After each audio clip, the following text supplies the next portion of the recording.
So, next up, Capcom Unity Forum. And Juho says, in the next video trailer, I would like to see the aftermath of a crash, if there is any, and some pit action. Also, the setup section would be nice. Any chance? Yeah. Personally tailored to this one man. Yeah, I mean, we could screenshots might be easier in terms of production values, especially for the. I don't think the bike setup's going to make a lot of people that excited to perhaps just some specific screenshots of certain areas. Yeah, I mean, I'd like to get something's lacking at the moment is much footage of our front end out there. So I'd like to get some of that stuff out there, showing you the bike setup. It's all stuff that we can just cut into some videos. In terms of crashing, yeah, we'll get some videos of that in there. Ironically, it's something that Dorna, the license provider, tends to frown is showing lots of glorious crashes because they want to portray the sport as being safe, and when we exaggerate the crashing in the games a little bit, they don't tend to like it as much. But no. we can sneak a few YouTube clips out of some crashes, especially with the new sounds we put in as well, which are quite great.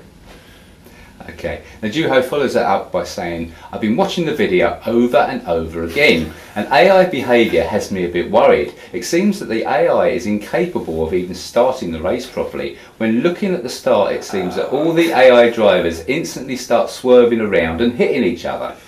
Yeah, there was some vital AI work that I hadn't done, and then it went through the editing into the video. They're much better now. I apologise for it. It's giving you a false impression. It's nothing like that now. Yeah, it's kind of two things about the AI. It's it's work in progress, as Tom says.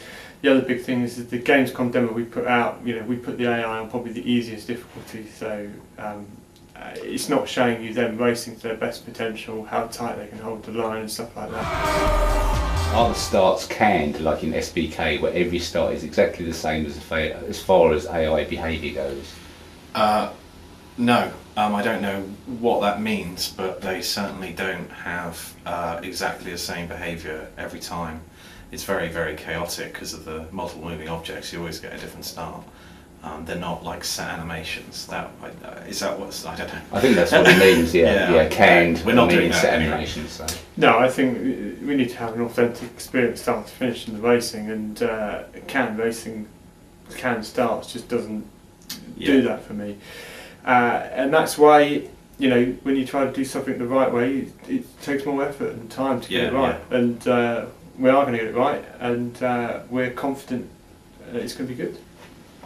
Okay, Blast the Radius says, why does the AI ride on so many different racing lines? It looks weird seeing them go 2 or 3 wide through the corners in almost every shot. It reminds me of Milestone's game, as it made passing more aggravating than it had to be with too much bumping.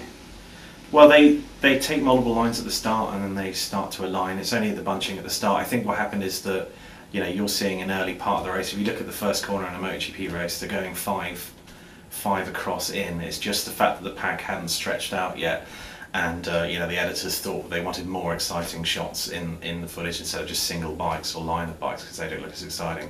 But you'll see as the race progresses and they actually extend out, they'll all be taking very similar lines, except for when they're trying to overtake. But yeah, it's just the pack behaviour at the start. We've done a lot of work this time around on the pack behaviour to make it much more dynamic, and we have bikes moving from one pack to another as they kind of progress up the race. It's a sensation of much more movement around the players.